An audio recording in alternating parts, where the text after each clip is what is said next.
Hello guys, welcome back to our YouTube channel. आज हम राजस्थान व भारत की सामान्य जानकारी के अंतर्गत आज का हमारा टॉपिक है हाल ही में आयोजित हुई प्रतियोगी परीक्षाओं के करंट अफेयर्स संबंधी प्रश्न। तो चलिए बिना समय गवाए शुरू करते हैं आज के हमारे नए टॉपिक को। तो चलिए शुरू करते हैं। डिप्टी जेलर डिप्टी जेलर के एग्ज़ाम में जो सामान्य ज्ञान के प्रश्न आए थे, जो 13 जुलाई को एग्ज़ाम हुआ था, उसके प्रश्नों को हम पढ़ेंगे। तो चलिए शुरू करते हैं, ताकि आपको भी ध्यान रहे कि आगे के जितने भी कंपटीशन एग्ज़ाम हैं उनमें भी ये क्वेश्चंस, इस टाइप के क्वेश्चंस आ सकते हैं। तो चलिए शुरू करते हैं।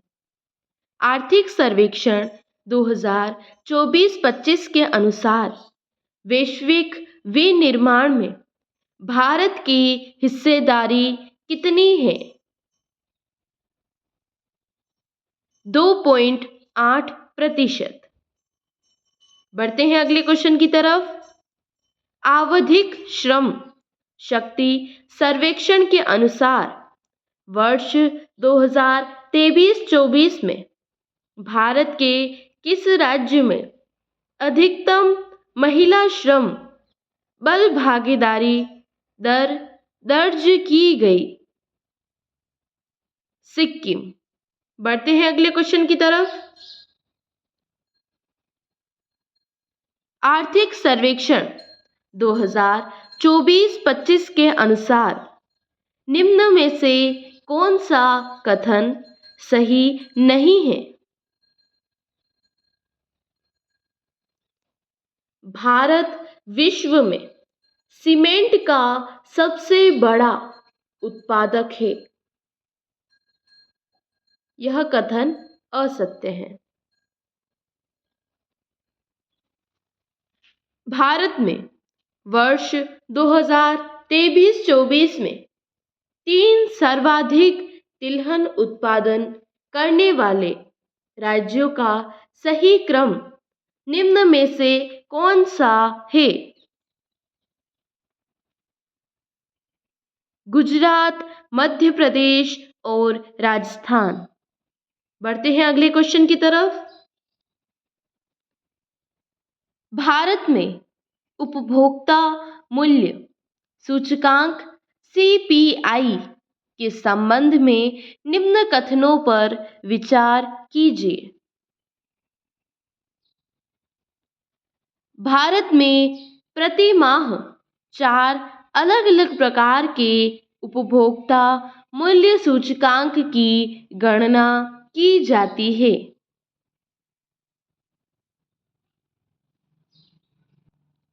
यह कथन सही है।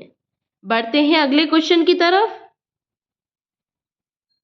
भारत में राष्ट्रीय निवेश पाइपलाइन का वित्त वर्ष 2020 से वित्त वर्ष 2025 के लिए अनुमानित अवसंरचना निवेश राशि का लक्ष्य कितना था?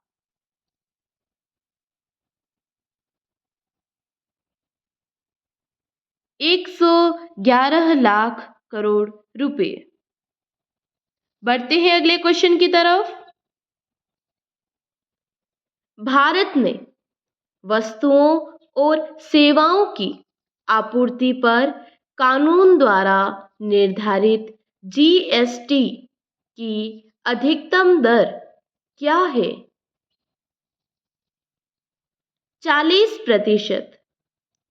राजस्थान की जलवायु परिवर्तन प्रतिक्रिया और पारिस्थितिकी तंत्र सेवा संवर्धन परियोजना के लिए वित्तीय सहायता कौन सी बाहरी फंडिंग एजेंसी प्रदान कर रही है?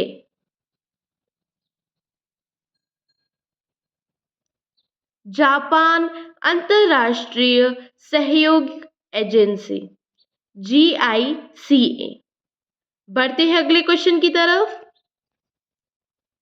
राष्ट्रीय शिक्षा नीति 2020 के तहत किस कार्यक्रम का लक्ष्य 2026 से 27 के अंत तक प्रत्येक बच्चे की कक्षा द्वितीय के अंत तक आवश्यक पढ़ने, लेखन व गणितीय कौशल प्राप्त करने में सक्षम बनाना है। निपुण भारत मिशन। बढ़ते हैं अगले क्वेश्चन की तरफ। सभी उपभोक्ताओं तक शुद्ध खाद्य वस्तुओं की पहुंच सुनिश्चित करने के लिए राजस्थान सरकार द्वारा 15 फरवरी 2024 को कौन सा अभियान शुरू किया गया?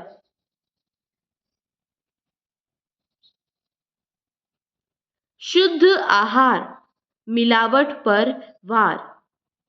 बढ़ते हैं अगले क्वेश्चन की तरफ। प्रति बूंद अधिक फसल PDMC पहल किस कार्यक्रम का एक घटक है जिसे सिंचाई सुविधाओं तक पहुंच बढ़ाने के लिए लागू किया गया है? प्रधानमंत्री कृषि सिंचाई योजना PMKSY। राजस्थान में स्वामित्व योजना का क्रियान्वयन किया जा रहा है। पंचायती राज विभाग द्वारा, भारतीय सर्वेक्षण विभाग द्वारा व राजस्व विभाग द्वारा। तीनों सही हैं। बढ़ते हैं अगले क्वेश्चन की तरफ। अमृत 2.0 योजना के तहत 1 लाख से कम जनसंख्या वाले शहरों में केंद्र सरकार का योगदान कितना है?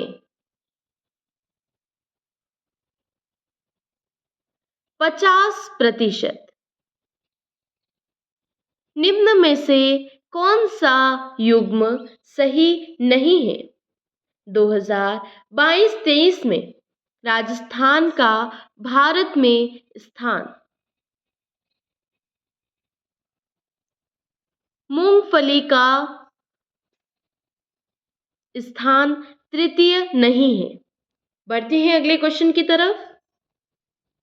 कथन 1 राजस्थान की एकीकृत स्वच्छ ऊर्जा नीति 2024 का लक्ष्य 2030 तक 3000 किलो टन प्रति वर्ष ग्रीन हाइड्रोजन उत्पादन प्राप्त करना है। कथन 2 राजस्थान विद्युत प्रसारण निगम RVPN राजस्थान में ऊर्जा संरक्षण व ऊर्जा दक्षता कार्यक्रम के लिए क्रियान्वयन एजेंसी है। कथन 1 व 2 दोनों ही गलत है। बढ़ते हैं अगले क्वेश्चन की तरफ। राजस्थान की एकीकृत स्वच्छ ऊर्जा नीति 2024 के अंतर्गत 2030 तक ग्रीन हाइड्रोजन का उत्पादन लक्ष्य क्या है?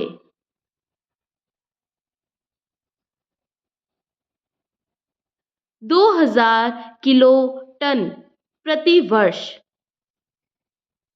वर्ष 2024-25 में राजस्थान राज्य के चालू कीमतों पर एकल राज्य मूल्य में कृषि और सहायक क्षेत्र के किस उप क्षेत्र का योगदान सर्वाधिक रहा? पशुपालन का।